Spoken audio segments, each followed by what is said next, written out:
Good morning. Good morning. And it's going to sound very strange, but I'm going to say Happy New Year. You may ask why. It's the Hindu Happy New Year, first day of the Hindu New Year. So, I've been getting all these messages.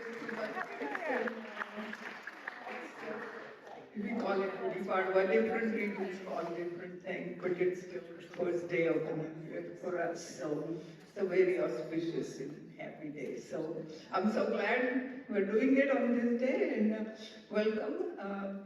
Most of you know by now. I feel like I'm sounding like a broken record, but I'm Usha Sathe for those who are new, and this year's chairperson for IRLS lecture series.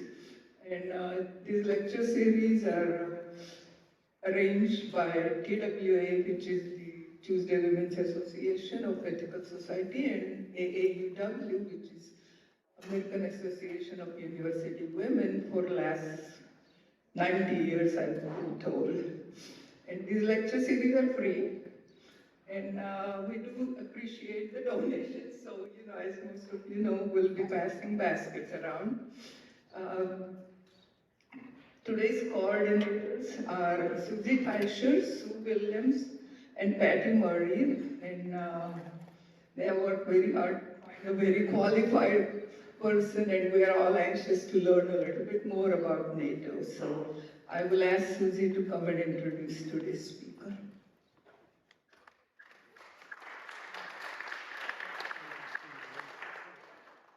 Thank you and welcome. This is our last International Relations lecture for this year. So I'm so happy to address its subject matter.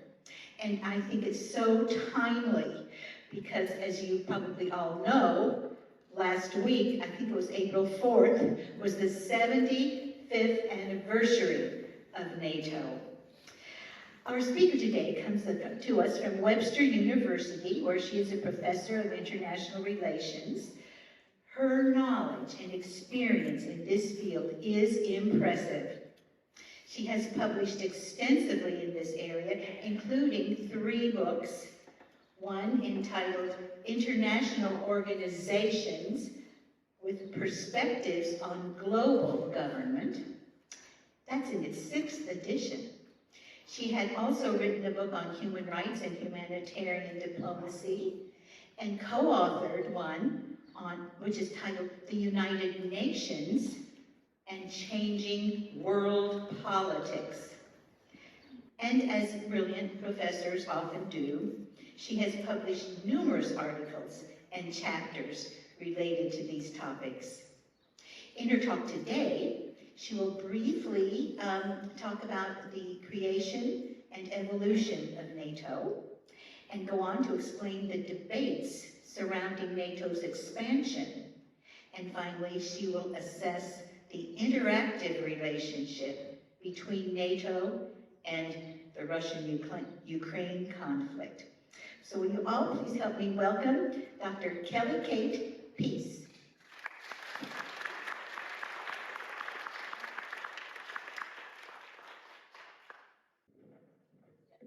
Thank you very much. Can everyone hear me okay? Yes. Thank you. I'm really delighted to be here. I want to thank the Tuesday Women's Association of the Ethical Society and the American Association of University Women for inviting me here today. And I have to say that I'm really just thrilled to have an audience that looks like most of you were born before 2005. Most of my students weren't born when 9/11 happened. And so they don't have the context, they don't have the experience, and they don't have the history that many people in this room do. On the same note, the younger generations are very good at the technology. And so we have someone saving the day back there, thank you very much. And so we're gonna be sort of adapting here a little bit. And so if you see my hand going up or saying next screen, please, that's what we're doing, okay? Because we have someone who can handle the technology. Okay, so this is a very complicated topic. If we think about the evolution of NATO, and this is the 75th anniversary of the founding of NATO, and beginning in 1949 up until today, it has evolved from 12 members to 32, with Sweden just joining a couple of weeks ago. So we have seen NATO evolve over time. So what I want to do in my discussion today is kind of frame this idea about NATO expansion and its role in the world today in the context of world politics and narratives. There we go. Look at it. I just want to remind everyone, when we talk about politics, we are talking about the competition to determine the values and the distribution of resources for a society, right? So we're in a political season here in the United States. We're gearing up for a big presidential election, and we have different actors. We have different political parties, different candidates, different interest groups who are all vying to control, to win an election so that they control the government, so that they can advance their values, so that they can advance their preferred distribution of resources for the United States. Okay, so that's what politics is about. And politics occurs on many levels. There's office politics, there's state politics, there's national politics, and there's world politics.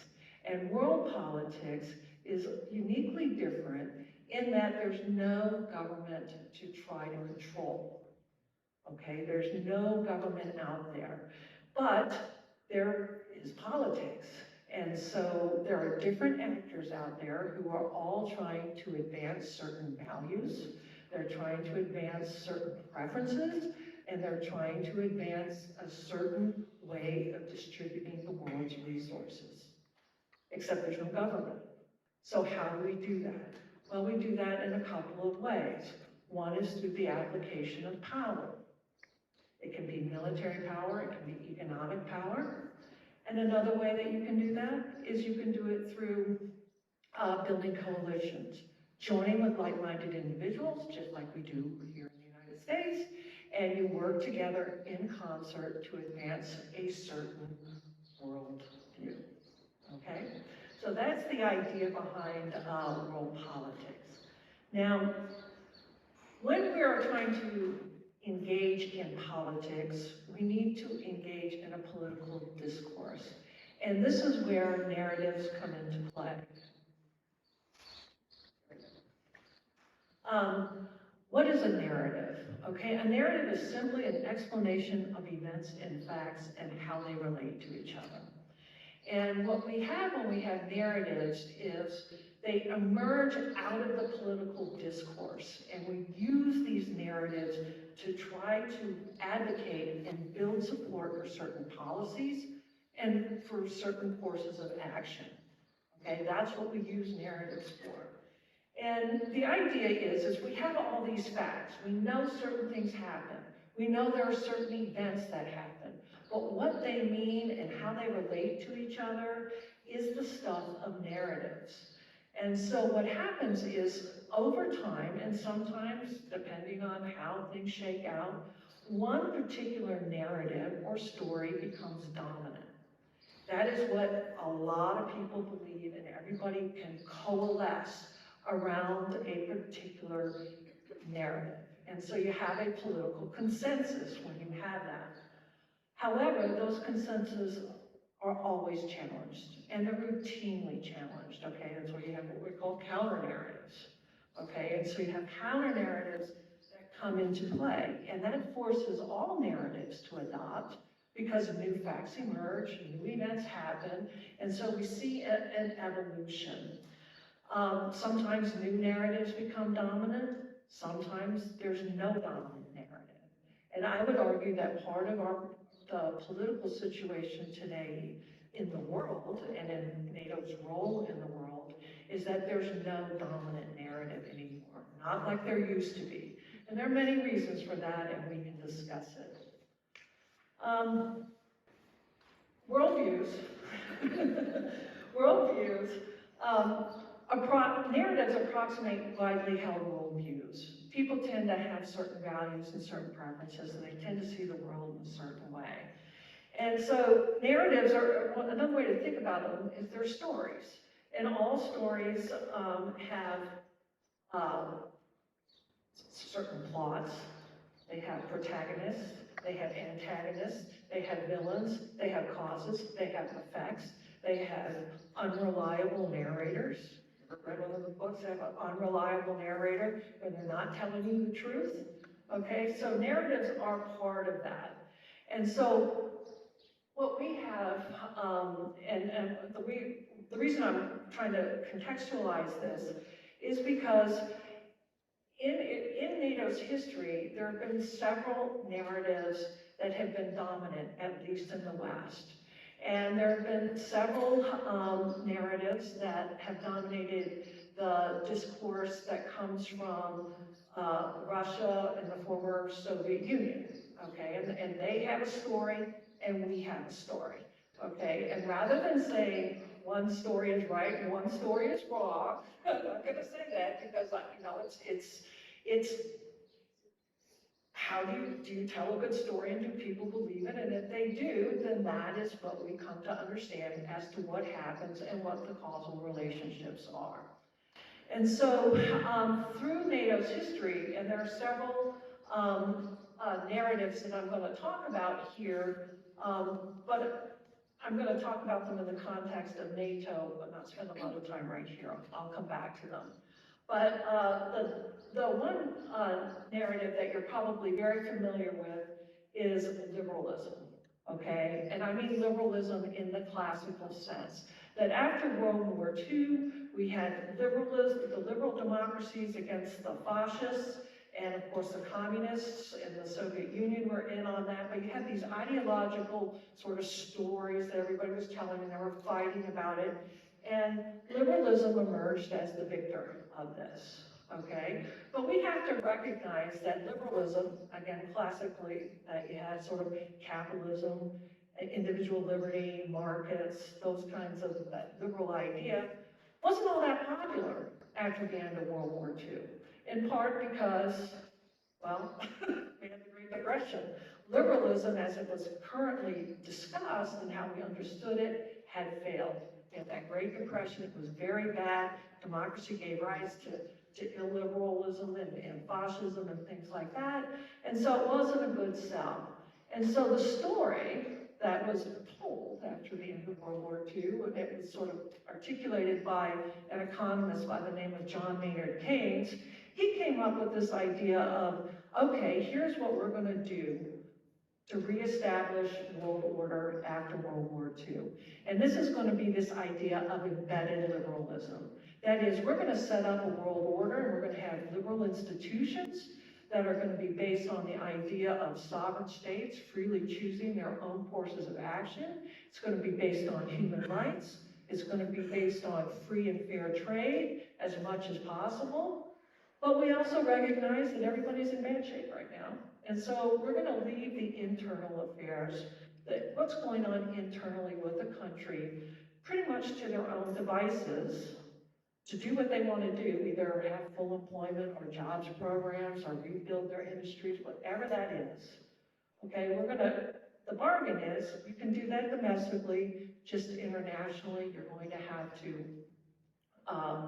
agree to these sort of principles that were embedded in the United Nations, the IMF, World Bank, etc.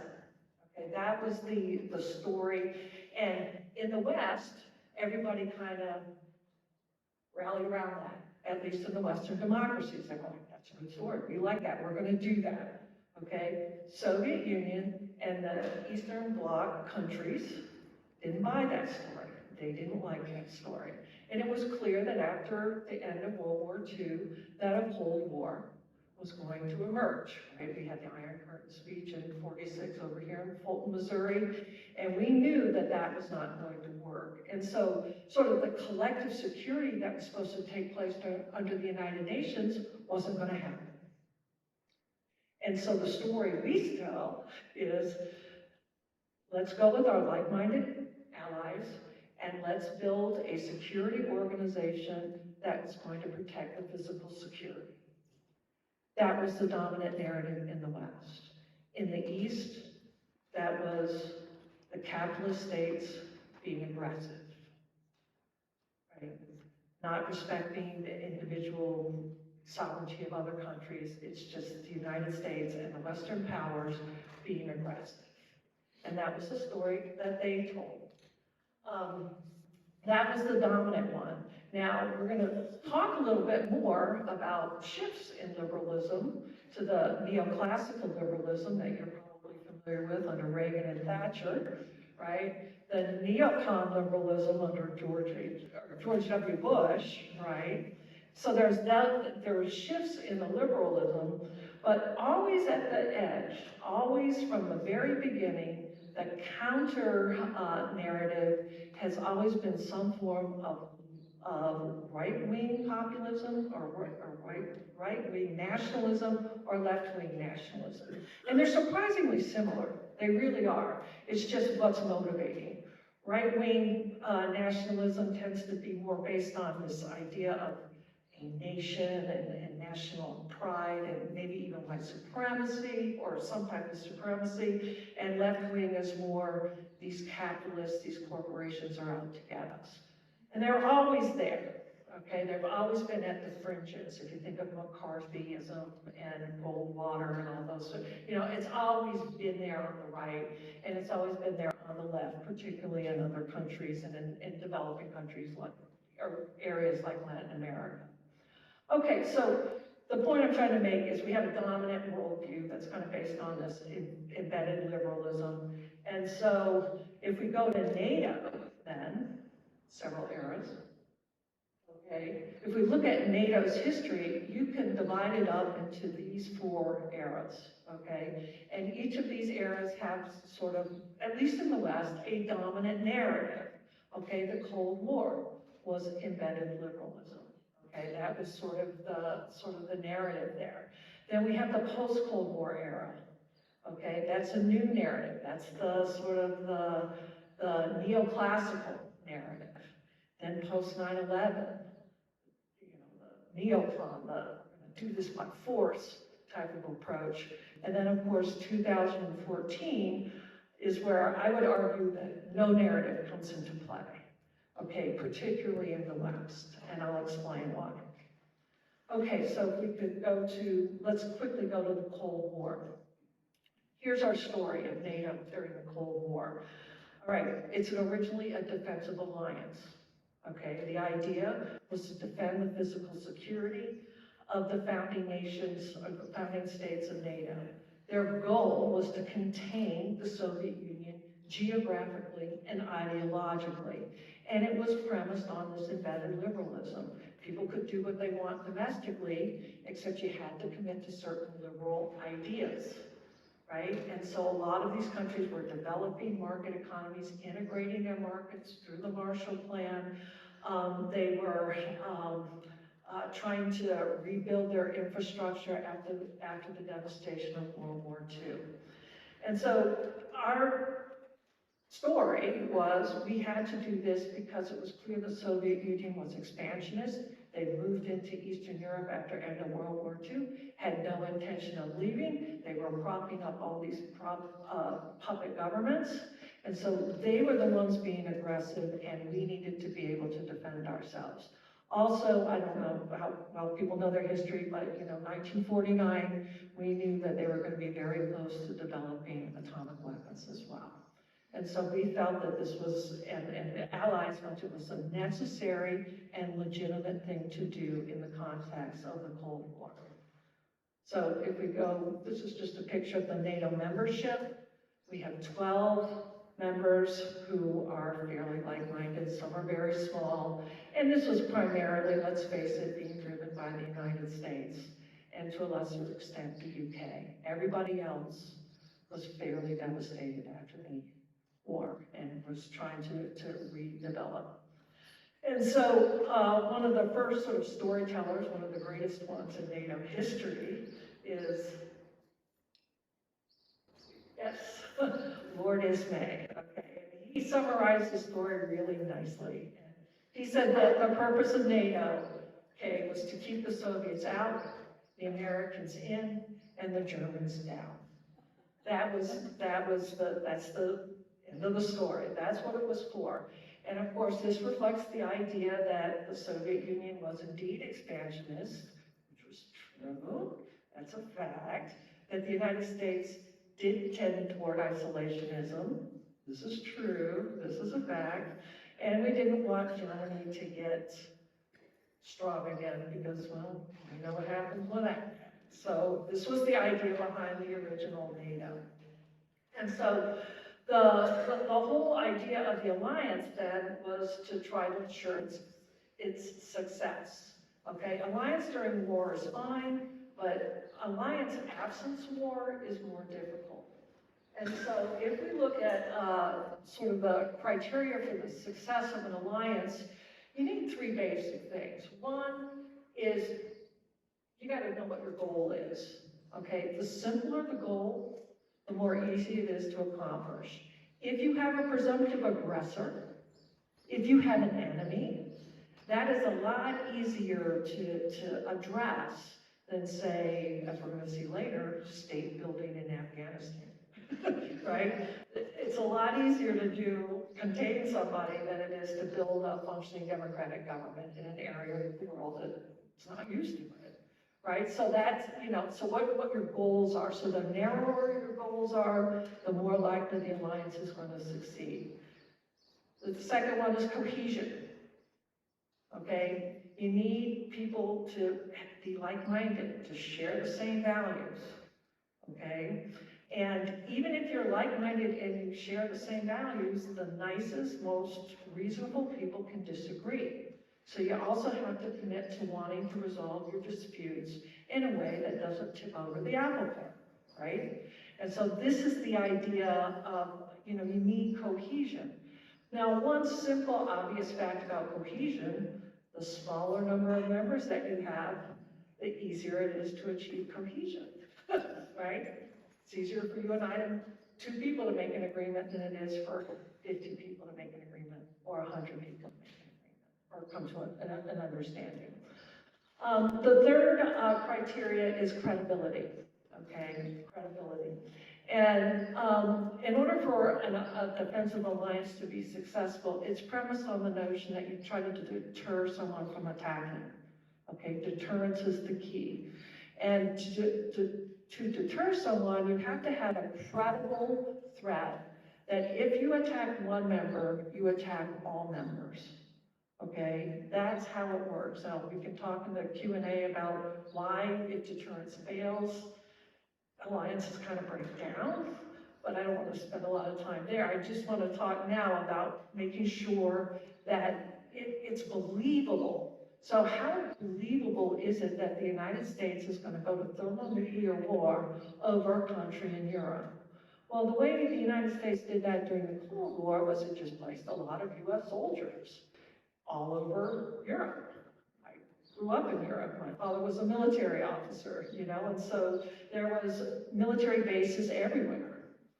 And that if the Russians or the Soviet Union or the Eastern Bloc came across, a lot of Americans would be killed, and that would trigger a U.S. response, right? So that's how credibility, and of course there was the U.S. nuclear deterrent as well. So that's how NATO established the criteria that ensured its success during the Cold War. Now, everyone talks about NATO expansion being something new, that this is why Russia got all upset.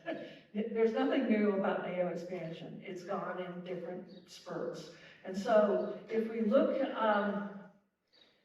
quickly after the formation of NATO expands a little bit more, okay? And in 1952, Greece and Turkey joined NATO, okay? They were seen as critical to the southern flank in containing the Soviet Union. Both had communist insurgencies. Both the United States and Great Britain spent a lot of money in to tamp it down, and when they became Democratic, they joined NATO. Okay, so in 1952, we already see the expansion. Of course, this was seen as aggressive by the Soviet Union. They saw this as, oh, look at these people, they're forming an alliance to attack the Soviet Union. That was their story. That was true, though. They did join, but Greece and Turkey have a sovereign right to join or not join NATO. Right? That is their choice. That's our story. So then if we go to the next one, we see additional Cold War expansion. 1955, West Germany joins NATO. This was very provocative, and this prompted the Soviet Union to form the Warsaw Pact. They saw this as an aggressive, horrible thing to threaten the Soviet Union. Now, if you know enough about World War II history, you know that Germany was just horrific things, right? But in the lead up to that war, the Soviet Union had its own issues as well. Okay, but the joining of Western Germany, which had been denazified, okay, was becoming an increasingly pluralistic democracy, was seen as provocative. And then Spain joined in 1982 when Franco died in 75 or something like that, and so that became more democratic. And you had Western Europe in this alliance. Right? Russia's story the same, our story is the same, okay? But at this time, we don't want to forget there were some tensions within NATO. And so NATO's threat isn't just from Russia or the Soviet Union, it's also from within, right? There are threats to internal cohesion and internal credibility. Obviously, Greece and Turkey have been a problem since they joined. They're still at each other's throat. They've come to blows over Cyprus. And the last thing we want are NATO members fighting each other.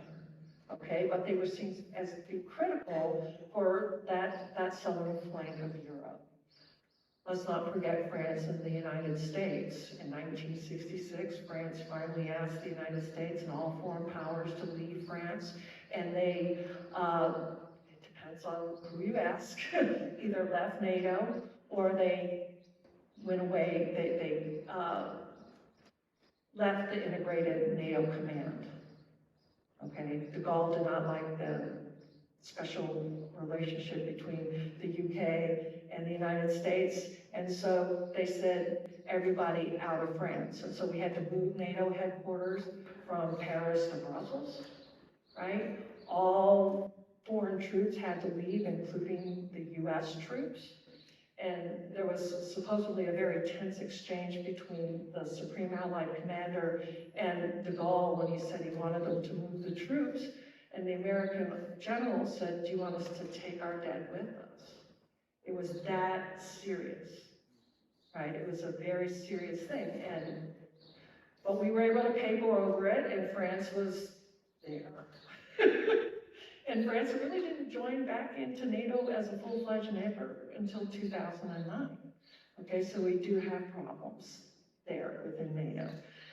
And then, of course, that never-ending, always long-standing politics of burden sharing. From the start of NATO up until today, there's always been a dispute amongst members about who is bearing the cost. Now, initially, the United States was more than happy to bear the cost while the other countries were developing. But afterwards, maintaining a large network of bases and a full military presence, that's expensive, right? Modernizing your nuclear forces, very expensive. Why can't the Europeans shoulder more of the cost? This was at least a problem. It began to be a point of tension in NATO since the 1960s, at least. Okay, so it's nothing new. It's been around for a very long time. Okay, let's go to our next era very quickly. End of the Cold War. The whole reason for NATO was in question. We have the Eastern Bloc breaking away from the Soviet orbit. We even have the Soviet Union breaking apart. Okay, so all of a sudden the whole focus of NATO was changed. And I don't know, most of you probably remember this, it was kind of a surprise. We didn't really, it just kind of happened. It was very, very quick. And we were kind of on our back foot about that. And so quickly there was an intra-alliance tension during the Cold War. What should the goals of NATO be? Some people argued, and they were here in the United States, that we don't need NATO anymore. There's no reason for NATO. The threat is over. And there are those people who said, no, it's not over. We got a lot of instability in Eastern Europe. We still have a very volatile southern front. Now, the United States didn't have this issue, but Europeans had issues with Islamic extremism. And so they saw other security threats that NATO could be adapted to serve. And of course, we still have the ongoing burden sharing. Who's going to pay for this, and how are people going to pay for this? And so, you know, it's rational, I just want to say, it's rational for the European countries to free ride on the US military. It makes sense. Why should I pay for it when someone else is going to pay for it, right? And if it's important enough for the United States, let them pay for it. And particularly because the United States pretty much can call the shots on what it wants to do and what it won't do as well. So we still have burden sharing going on. But I also want to point out, if we go to the next one, is that we see a shift in the to this neoclassical narrative. And this came, the intellectual thinker, of course, was an economist by the name of Friedrich von Hayek. But the politicians who told the stories were Ronald Reagan and Margaret Thatcher. And they came in and they said, look, the state is kind of the problem here. What we really need to do is we need to liberalize markets. We need to free up markets. We need to get government out of the business of regulating corporations, and we need to cut taxes, and we also need to reform government, right? So it's not so oppressive. Remember Reagan, coming off my back, right? And so Reagan and Thatcher in the United States and in the UK started articulating this narrative. And it became global when we see it being developed by the IMF and the World Bank and even the UN, that you had to have market reforms along with good governance in order to have peace, security, and stability in international relations, right? And this was actually embraced by Bill Clinton. When Bill Clinton adopted this is where it sort of became mainstream consensus. Now, if we go on. But in our immediate problem, and this is where most people think NATO started to expand. And this is where language and the story you tell is very important. What to do about East Germany and West Germany, okay? And if you were around this time when people were talking about it, you couldn't say the term reunification. That was reunification. Don't say that word. It's unification, because reunification sounds like they're going to reunite the German Reich or something like that. And you couldn't say that. But it was all about, okay, let's get, and the idea was we would like to, it makes sense for East Germany and West Germany to unify. Okay, that technically is an expansion of NATO into the former Eastern Bloc, right? And it's here that you start to hear stories from the Soviet Union and from a lot of the counter-narrative that somehow, somewhere, we promised we would not expand NATO. I don't think, there's no evidence. Some people say at a cocktail party or something, but there's no real facts that establish that, okay? Moreover, we weren't dealing with just German unification, but we were also worried about the Soviet nuclear arsenal in Belarus, in Ukraine, in Georgia, in other countries. And so the argument is that, look, we want, the idea that we want those those nuclear weapons to go back to the Soviet Union. And then we promise, but not through NATO, but the West promises security guarantees. Because, you know, Ukraine didn't want to give up its nuclear weapons. It just got its independence. We didn't want a bunch of nuclear-armed Eastern European countries. And so the argument was, let's return them to Russia. Russia becomes the successor state for the Soviet Union. These other countries become independent states. And we're going to start to stabilize the situation in Eastern Europe after the end of the Cold War. Next slide, please. The Balkans. Oh no. Okay, so doesn't work that well. All of a sudden Yugoslavia disintegrates, right? And then we have a crisis in the former Yugoslavia, and nobody knew what to do about it. And by the way, this crisis in the former Yugoslavia was also happening around the same time as the Rwandan genocide is about. Okay, we're on the 30 years of the Rwandan genocide. The anniversary is yesterday, I think. And so we had all of a sudden Holocaust kind of situations occurring in Central Europe and in Central Africa. Okay, it's a very frightening situation. And so we see the rise of virulent nationalism in Serbia, but also in Croatia. We see this in Hungary as well. We see this sort of real hardcore nationalism. And we also see ethnic cleansing, genocide, and war crimes in Bosnia, to the extent that it shocks the world. You know, I talk to my classes, they have no conception of this. They don't even know what this is about, right? But I think most of us remember that, and how horrified we were about what was going on. And there was, you know, the UN really couldn't do much. It had peacekeepers, but the rules of peacekeeping were very narrow. And so one of the things that happened, and again, this is politics, this is, you know, we want to say no genocide, that's a value. We don't want any ethnic cleansing, that's a value.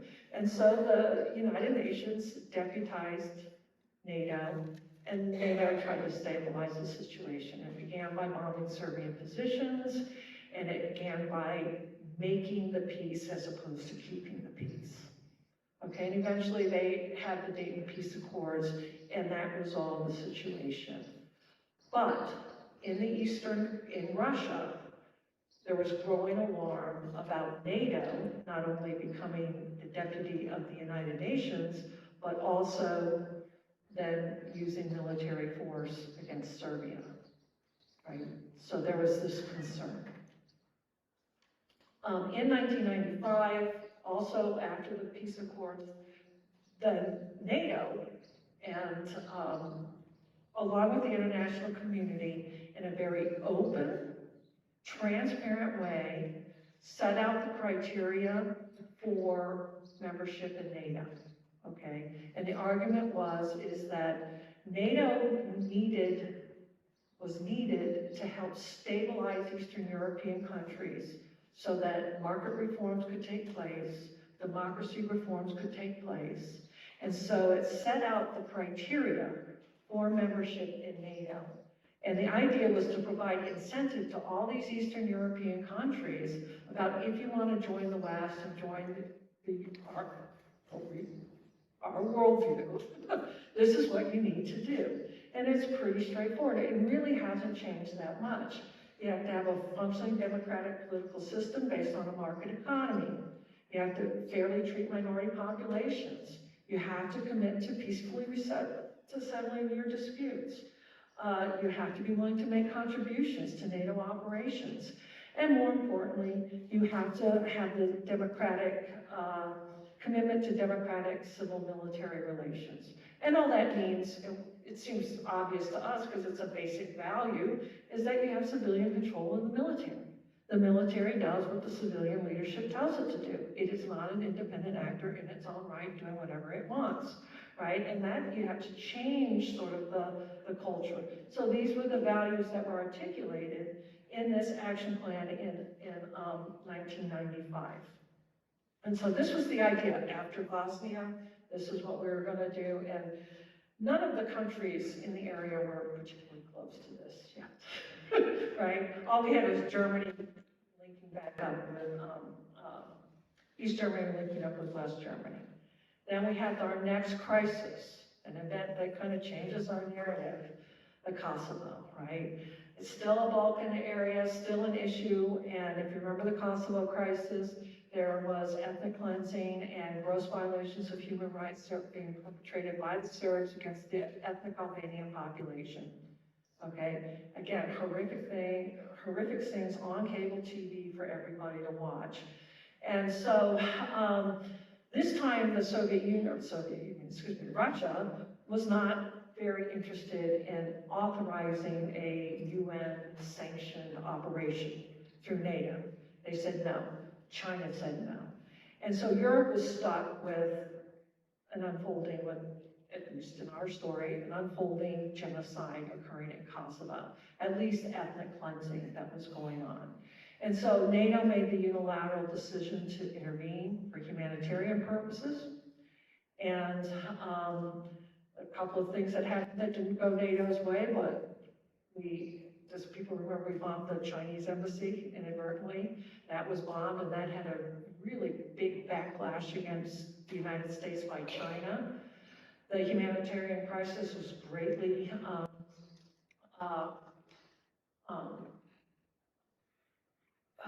worsened because everybody had to flee. There was bombing going on, and so you had ethnic cleansing, but then you had a mass refugee movement. And then, of course, you had the very famous, where people thought it was going to be World War III, the standoff between Russian peacekeepers and NATO military forces at the airport in Kosovo. Okay, and this was sort of a Cold War kind of standoff. And eventually what happened is, you know, the situation was diffused, but this is the turning point, and this is where we see the sort of right-wing nationalism emerging out of Russia. And this is where Putin starts to come to power. Right? Yeltsin is the president, and Yeltsin is kind of a Democrat. He wants to be a Democrat, he kind of might, but he's just, well, the real story is he was a drinker. He drank a lot, and so he wasn't functioning. And so Putin just gives rise to Vladimir. Anyway, so we have the Kosovo thing, and this is like a watershed, sort of a turning point, where you're going to have a standoff between this more assertive Russia, okay, and NATO. But in 1999, we have the first members of that action plan, the Czech Republic, Hungary, and Poland join NATO. This further infuriates Russia. On the flip side, our story is all of these countries had established strong democratic institutions. They've liberalized their economies. They had a commitment to human rights. Now, obviously, in Hungary and Poland, we saw a backslide, like in 2015, 16, but so did we. So there was that sort of backslide there, but that did happen. Then our next era, 9/11. Traumatic, horrifying, right? Really took the whole world by surprise. And so all the globalization that had taken place, the liberalization of markets, the spreading of democracy, all of these things, globalization now had its malevolent side, its dark side. It created a lot of more different kinds of danger. Okay, and so this starts the war on terror. And so this is the first time that we see NATO's response. Right? This is the first time we see Article 5 of the NATO Charter invoked. An attack on one is an attack on all. We are going to stand by the United States in this horrific attack, and we're going to go after the terrorists who did this. Okay, so we had unity, tremendous unity among the allies for that, okay? And I just want to quickly recall the goals. right? Goals. You narrow your goal, the better off you're going to be. The smaller number of people you have, the better off you're going to be. Now we have more members. We have more complicated goals.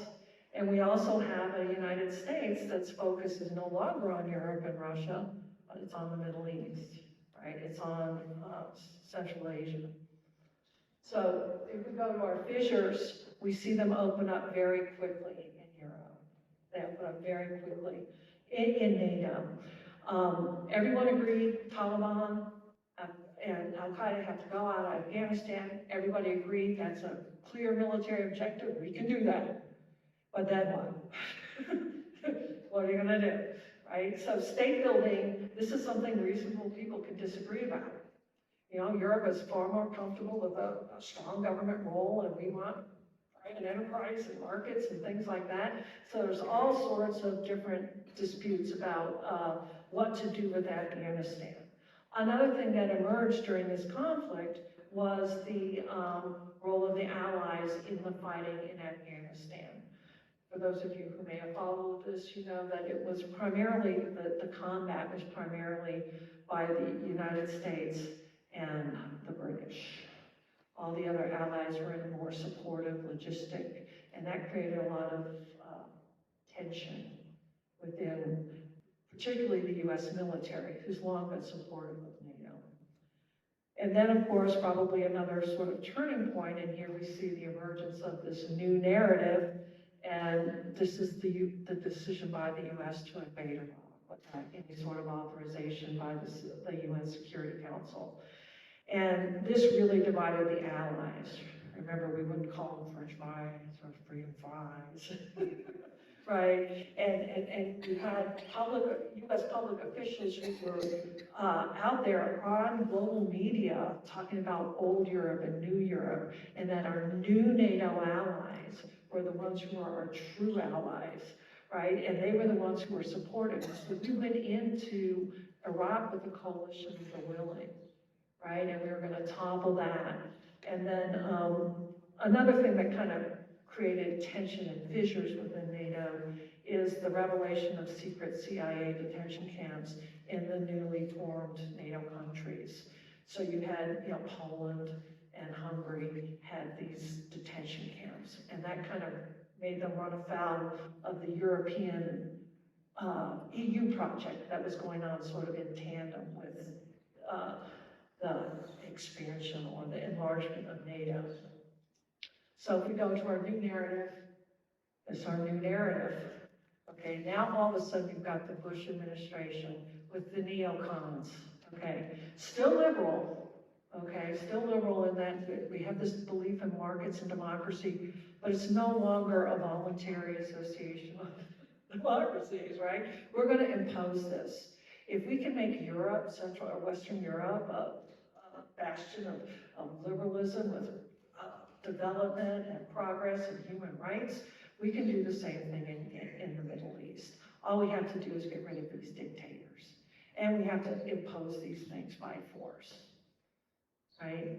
And that really fractured NATO considerably, because it was just different, the narratives weren't the same. Most of the Europeans just didn't buy into that narrative. They loathed that narrative, right? And so the idea of regime change came into play as well. And so this is what the sort of worldview that the US was articulating at the time. Still, we go on to 2004, we still see the expansion of NATO. Again, all of these countries met the requisites of the fully transparent action plan for membership. They met all the criteria for the European Union and for NATO. And so they wanted to join, and they voluntarily joined. It wasn't like it was coerced. Now, of course, the Russian narrative is NATO is expanding right up to our borders. We are next. And they're not wrong, because we would love to have Russia to be a democratic, market-oriented economy, right? That's the idea. That's the project, right? But anyway, so these countries join NATO. Then in 2009, Albania and Croatia joined NATO. So we see a big expansion going on. I also want to note that in 2008 at the Bucharest, there was a commitment. Both Ukraine and Georgia wanted to join NATO back then, but it was clear that the criteria that had been met, that the criteria that had been set out in that action plan had not been met. And so we said, no, you're welcome to join one day, but you have to meet the criteria, right? You have to meet the criteria. And so we didn't say you can never join, it just didn't meet the criteria of that day. So if we go to 2008, I'll go back a little bit here, the whole liberal narrative becomes unstuck in 2008. It just fractured. And there's a couple of reasons for this. Obviously, the Bush doctrine failed. Afghanistan was a mess. The Middle East was a mess. And that's all at U.S. feet, right? We messed it up. Okay, it didn't work out the way we wanted. So the failure of the Bush doctrine to bring peace and prosperity and stability in the Middle East had failed. We also had the financial crisis, capitalism, and I mean dramatically had failed. And so this is where the rise of right-wing and left-wing nationalism / populism starts to come up. Okay, it has a challenge that either this is just an aggressive U.S. or this is the failure of capitalism and corporations, and people are just bailing out these corporations and these big banks, and it's all on the back of the American worker. And so they actually both kind of come together, right? And if you remember the 2008 crisis, it was the left wing and the right wing in the United States who were against any kind of bailout. They didn't let the whole thing go down, right? And that was sort of the way that these other narratives began to come into play. Well, it's not up here, what should be up here, but it's kind of a wish, is that what we do see here in 2008, and this is what really makes the difference, is the rise of social media. That social media, it was a lot easier to establish a dominant narrative when there was only so many outlets. There's your media, your newspapers, your radio, your TV, your movies, your books, right? And you can establish narratives this way very easily, okay? And this is what political scientists do. We're trying to build consensus about, let's go this way, here's how we do it, here's the story we're gonna tell. You know, if we lower taxes on corporations and rich people, wealth will trickle down and all votes will rise, right? And that was dominant. People believed that for a while. You know what I'm saying? So that's the narrative that comes into play. But the right-wing narrative in particular becomes global because of social media. And I would argue it is also sort of advanced through propaganda. Narratives very easily become propaganda. That's the basis of them. And so, you know, there's several sort of tenets of right-wing nationalism, you know, the decadence of liberalism, the failure of liberalism, anti-immigration, deep state, anti-globalization, all of these things that come in, okay? And it's nationalistic, right? It's like it's them doing it to us, but it's a global phenomenon. It's in Hungary, it's in the United States, it's in the UK, it's in Poland, it's certainly in Russia, right? And they're doing everything they can to advance that narrative as well, because social media gives them an opportunity, other states an opportunity, to participate in our political discourse and our political process. Does that make sense? And so they're doing that, and that's where this sort of NATO's responsible for this. NATO is the cause of these problems, right? Where if you look back and you look at the facts of NATO, I think the NATO story, our story, is a much more compelling story. And it adheres more closely to the facts, okay? It was a very transparent process. There's more things you could see about NATO expansion from the NATO side. And the only thing on the other side they could produce is some, memo that said we wouldn't expand NATO, and so it's who tells the better story, who has the more compelling story. Sorry, I didn't run more long, but our next issue, we still don't have a dominant narrative though, right? We still don't. We don't know anymore, right? We had to bail out the banks and the corporations and, war's going bad and the US is becoming isolationist again. But then we had Ukraine, okay, Ukraine. And if you study the history of Ukraine, you know that Ukraine is one complicated country that vacillates between East and West as long as time itself, okay? It is just a country that is right there in the middle. It's on what we call a fault line, okay, between East and West. And in February 2014, there was the Maidan Revolution.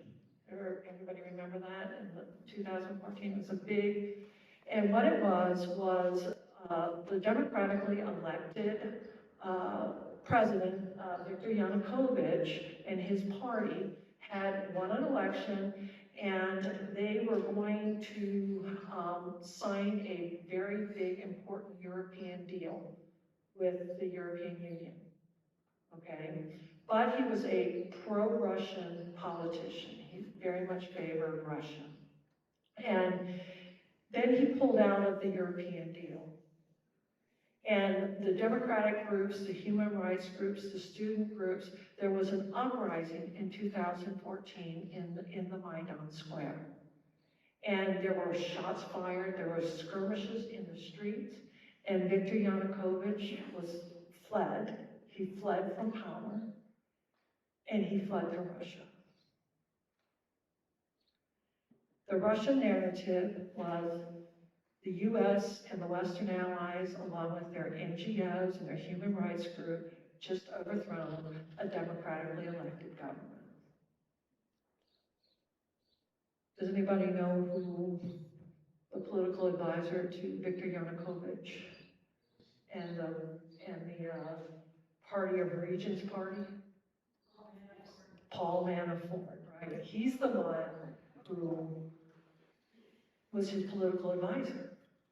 This just shows you how much politics has become globalized, right?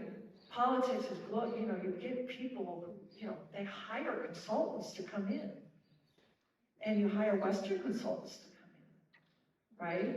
And so it's the same facts, it's just the narrative you want to put on it, right? And so if you think about, okay, Paul Manafort, we all know that Paul Manafort was Trump's campaign manager, and is probably going to be his campaign manager again. Right? And he knows the narrative, the buttons, the plot lines, the villains, right? How to make that work, right? He knows how it works. That's how you tell the story. That's how you build the discourse for political action. So anyway, Yanukovych is overthrown. Russia is furious, okay? And so as a result of that, they invade Crimea and annex it, all in 2014, all within a month's period. This is where all of a sudden NATO starts to come back together. They're like, uh-oh, okay, now we have a problem.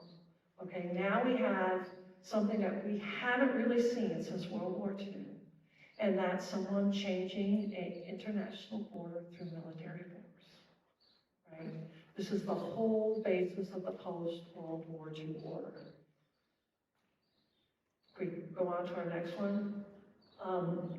In 2017 and 2020, NATO expands to bring in Montenegro and North Macedonia.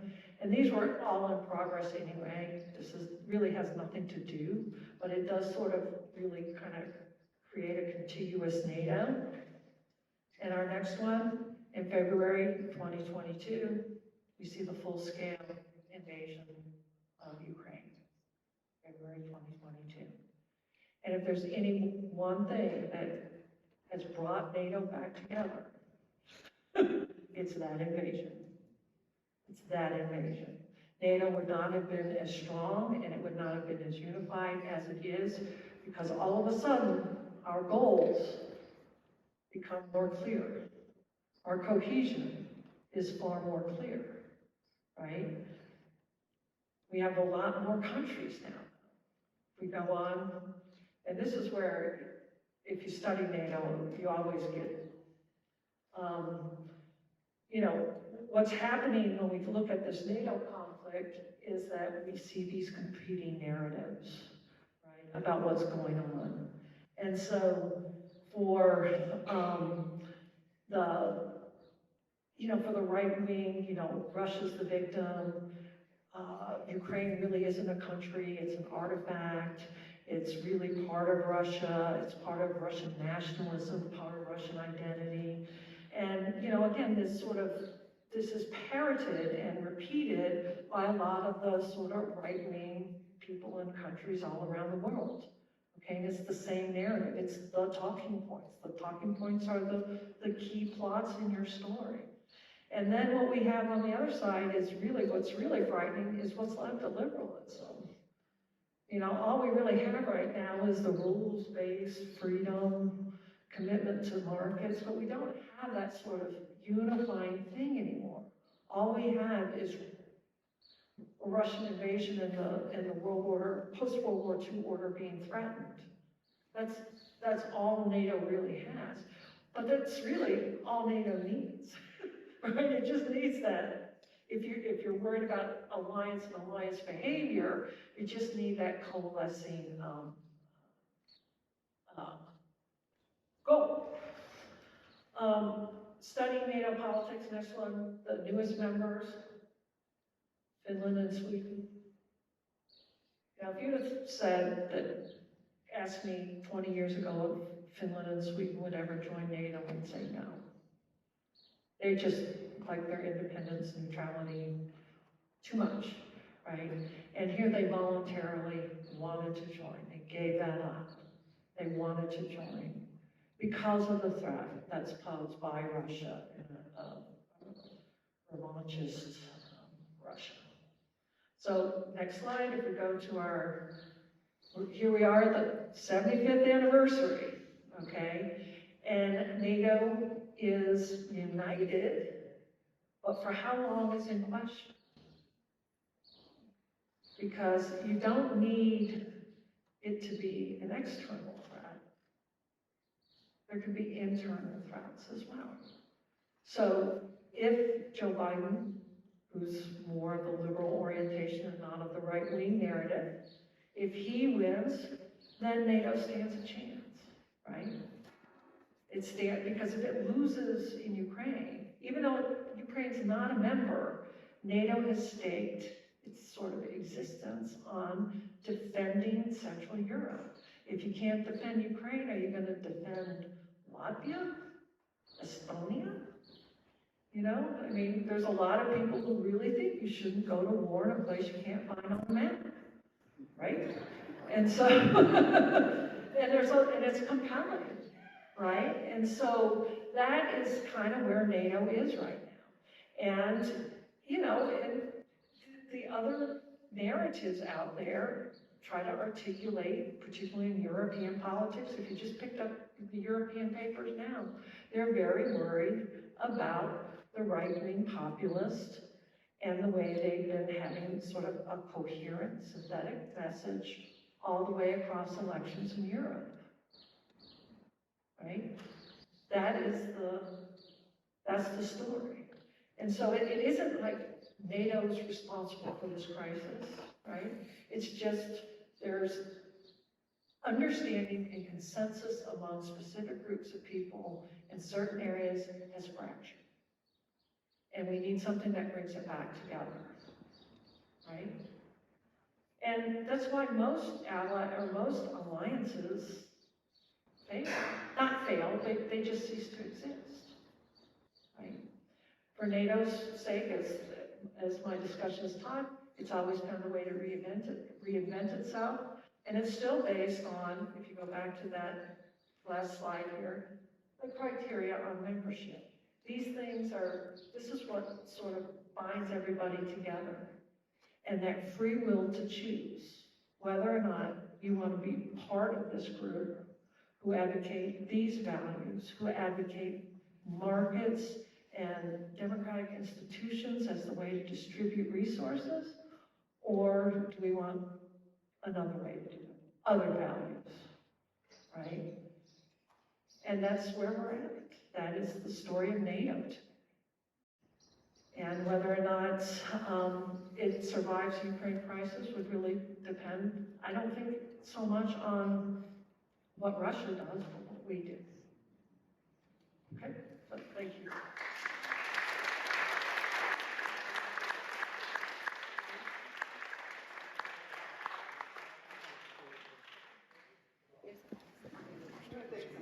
Yeah, I'd be happy to take questions. If it's, oh, yeah.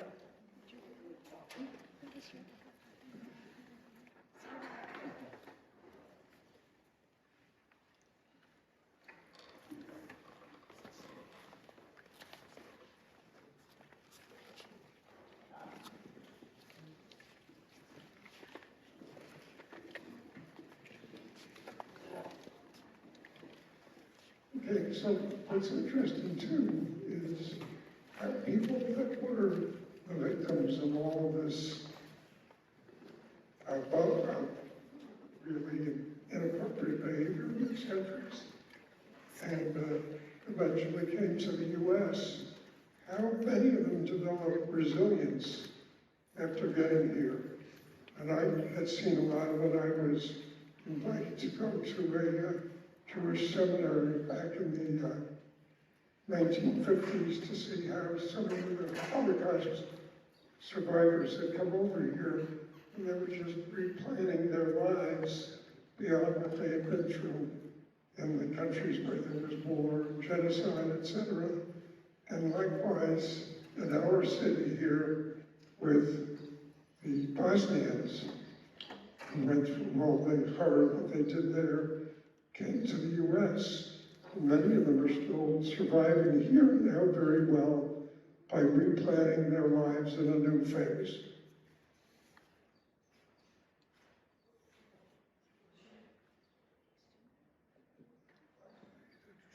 Was there not a civil war between certain elements of eastern Ukraine and western Ukraine, where the elements in eastern Ukraine sought at least a semi-autonomous status? And was there not actual conflict, military conflict between those two elements in the period after 2014, in which, as I understand it, OSCE, Organization for Security and Cooperation in Europe, played a mediatory role?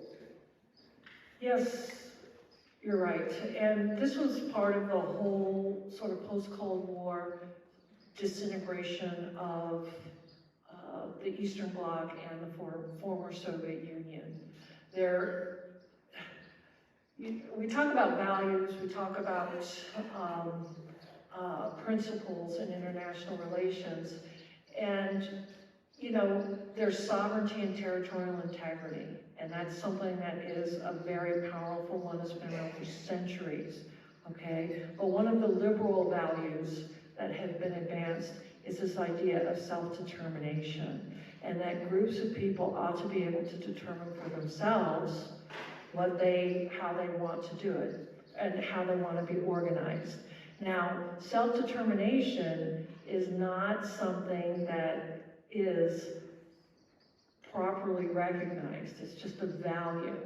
And so you're correct in that there's a lot of ethnic Russians in the eastern part of Ukraine who wanted to stay part of Russia. They wanted to be part, or at least independent of that. And Zelensky is from Eastern Russia. He's a Russian speaker, right? And so there is this sort of tension, but there are Russian speakers everywhere, right? There's Russian speakers all over Eastern Europe.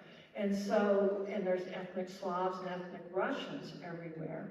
And so the Organization for Cooperation and Security in Europe, what they have tried to do is play a mediating role. And so if a country wants to be independent or join up with another country, it has to do that through nonviolent means, through mediation, right? This is one of the reasons why Kosovo and Bosnia are still not part of NATO, still not part of the EU, is because they're trying to negotiate a settlement to that. But you're not supposed to do it through military force. That's the norm, that you can do that. And so the concern is that after the Maidan revolution, and Yanukovych was toppled, and by the way, Ukraine is one of the most corrupt countries you can even imagine. I mean, the things that, and it's nowhere near capable of joining NATO in any shape or form right now. But the point is that if it wants to reform, it wants to change, it needs to have the space to do that. The concern about Eastern Europe, or Eastern Ukraine, was that it was and there's considerable evidence to suggest this, that it was a Russian special ops operation, that they sent in special forces as militias into these areas to try to promote separatism as a way to destabilize the government in Kyiv. And that's the story we tell, right? They say, yeah, if they want to join, they have a right to, right? But we're saying, yes, but it's been instigated by the Russian secret intelligence. Thank you for a very informative presentation. You started the last hour and a half talking about your students and their date of birth.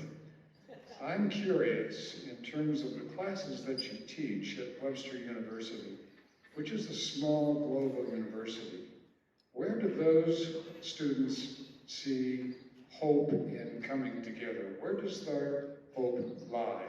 You didn't mention at all climate change.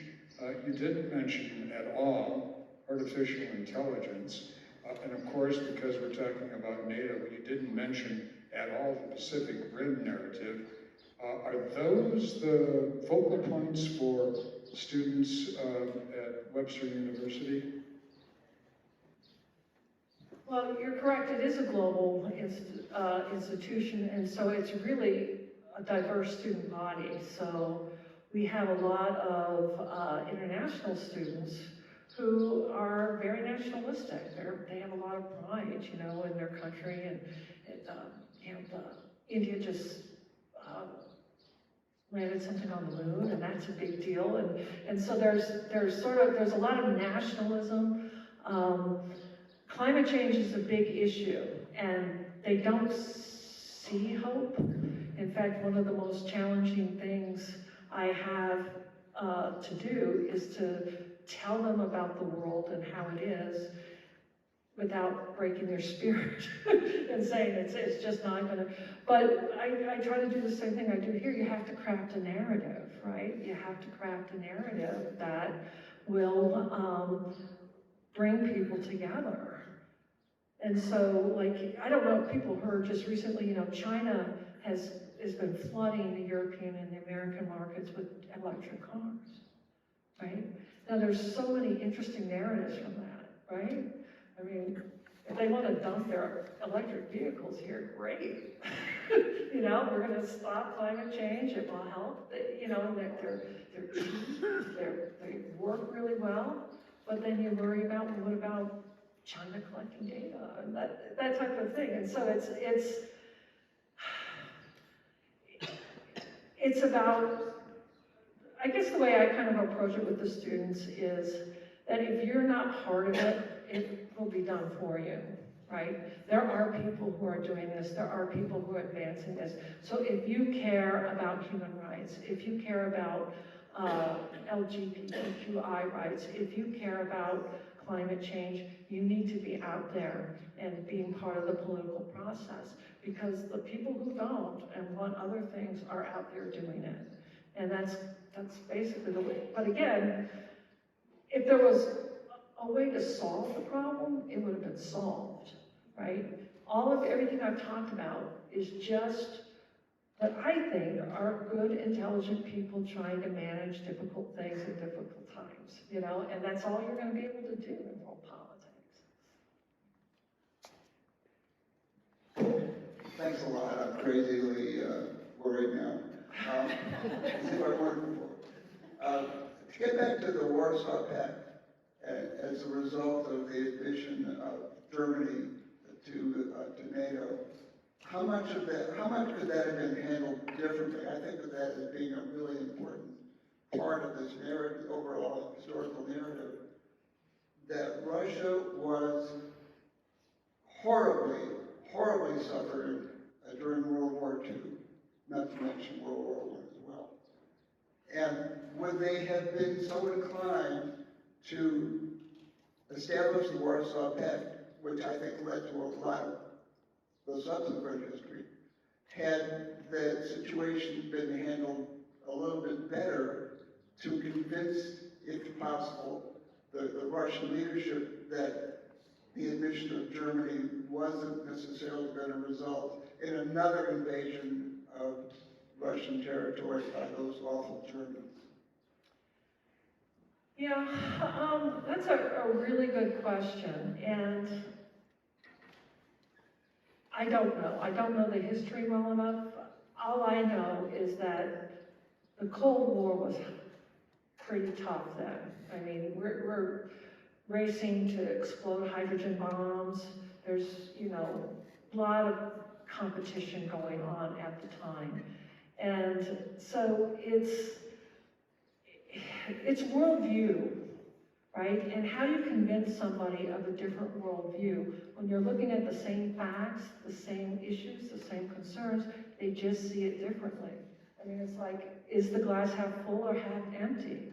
I can't convince you it's half full if you see it as half empty, right? And there's nothing I can do to convince you, right? And so I don't think that the level of diplomacy at the time was such that we could have convinced the Soviets of anything then. I really don't. I think it was just really hyped up, you know, really geared up Cold War, and arms race was going on. And so that was part of the you know, I mean, I guess the narrative from our side was it just gave them the reason to do what they wanted to do anyway, and that was solidify their control over Eastern Europe. Does that make sense? That we saw the Warsaw Pact not as, oh, look at all these European countries joining up with Russia, the Soviet Union. We saw that as a way for them to control Poland and Hungary and Czechoslovakia. Were they also interested in pressing forward with communism itself? Did that underlie, gave another excuse to spread communism, which is sort of what they wanted, wasn't it? Yeah, well, that was the narrative, though. That, I mean, they always saw NATO and the Marshall Plan as being inherently aggressive against them, right? That it was, we were the ones who were the aggressors. We were the ones who were pushing them. But, you know, if you talk, a lot of my family's from Eastern Europe, you know, and if you hear them talk about it, the Russians came and they stayed and they weren't going anywhere. And it was rough and they had to get out, you know. So I don't know, you know, it's one of those, I wish I could answer it. Last two questions. Is the war in Gaza affecting the narratives involving NATO? Well, yes, in that the United States is kind of isolated from its NATO allies about what's going on in Gaza, right? And so it's not affecting like NATO as the value of an alliance and institution, but it affects our cohesion, right? It affects the cohesion of because the European allies feel that the response has been unnecessarily disproportionate, and that we need a durable solution to the problem. And, you know, the Israelis and the Americans were like, yeah, we gotta get Huns. You know, that's it, that's it, and then we can solve this problem from there. So, yeah, but I would say it isolates the U.S. So I have a quick question. The Soviet Union broke up in 1991, and that left Ukraine as the third most powerful nuclear armed country in the world. And they were persuaded to give up their arms in the Budapest Memorandum in '94. And Britain and the United States and the Soviet Union, or Russia, guaranteed their territorial sovereignty. And it was a smart move for the Britain and the United States to guarantee without going to Congress or going to NATO and getting permission to do that and put some teeth behind that, because, you know, after the invasion of Crimea in 2014, they met and to try to resolve this, and Russia said they didn't even recognize the government of Ukraine. It wasn't the same government they signed an agreement with. But, I mean, why did the U.S. and Britain guarantee their sovereignty and then not have any means through NATO to make it up? Should they have gone to the whole NATO group to, you know, reinforce that, or Right, well, what happened? I think it was just I think what the United States was trying to do was advance and the UK was trying to advance its primary goal, and that was to control the arsenal of the former Soviet Union. We're very, very concerned about that falling to rogue hands, Russian scientists running around, and of course we're very concerned about the basing of weapons outside of Russia. That all of a sudden, you know, part of stability in the world is based on the non-proliferation treaty. And if all of a sudden you have Belarus, Georgia, Ukraine having weapons, right? Especially the South Africans just gave up theirs. The idea was we want less parties having nuclear weapons, and that was the primary goal. And I think we'd have said anything to make sure that those missiles were controlled. And again, Ukraine isn't a particularly stable country, hasn't been, right? It's very corrupt. It's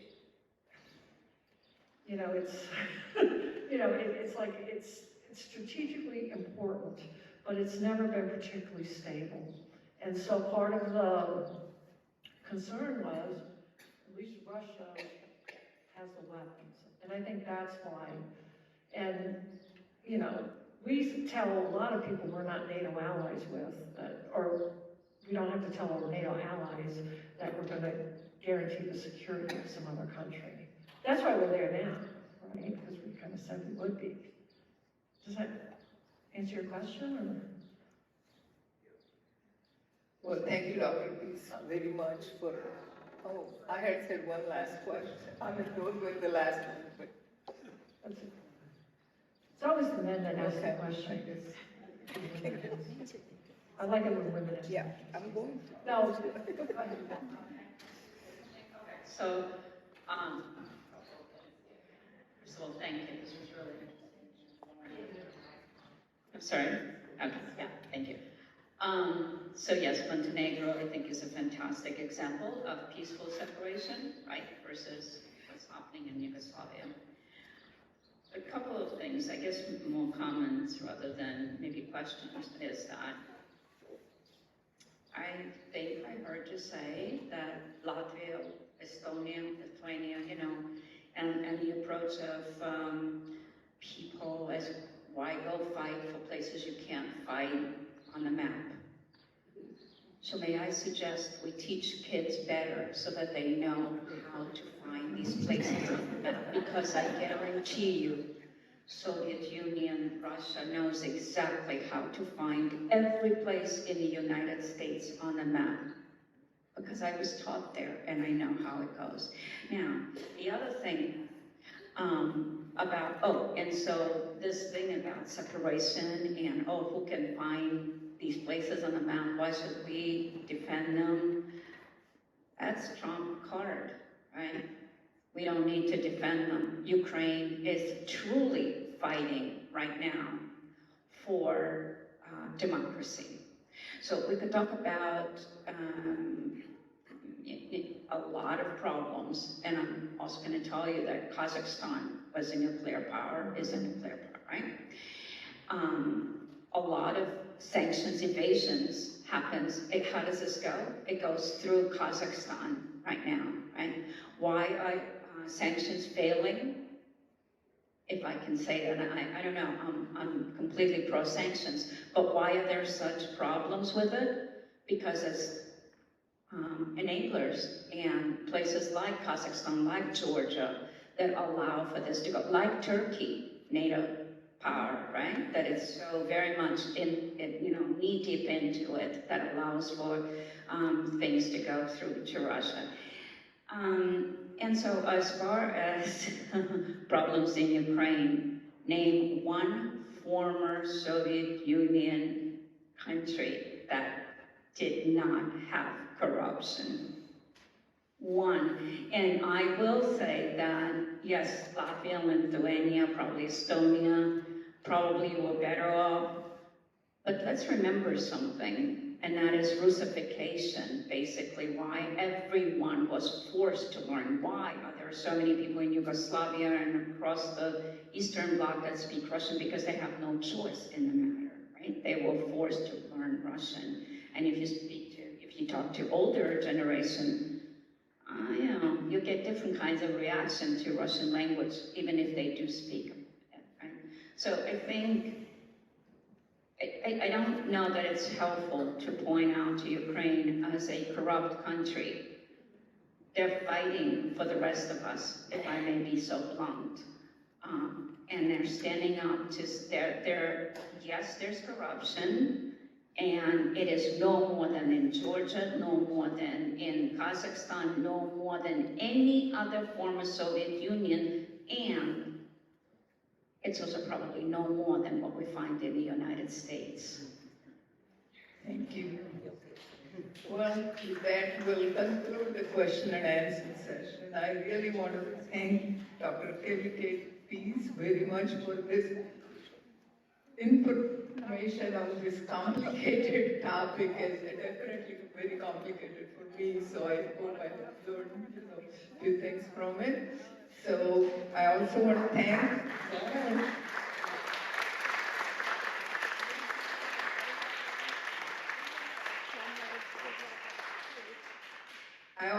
thank today's coordinators, Susie Teicher, Sue Williams, and Patty Murray, and I'm so glad so we can learn about NATO. This was the last lecture for this year's IRLS lecture series. We'll have them again next year. She's going to stay for lunch, so if somebody wants to discuss this any further, I'm sure she'll be happy to do that. I also have one request, since I'm volunteered or agreed to do it one more time next year, to be a chairperson. So any of you would like to have some topics discussed next year, that would be great. So if you know anybody from AAUW or TWA, pass on your subjects, choices for subject matter. So I would greatly appreciate that, and we'll see if we can find speaker for you. So thank you so much again, and thank you.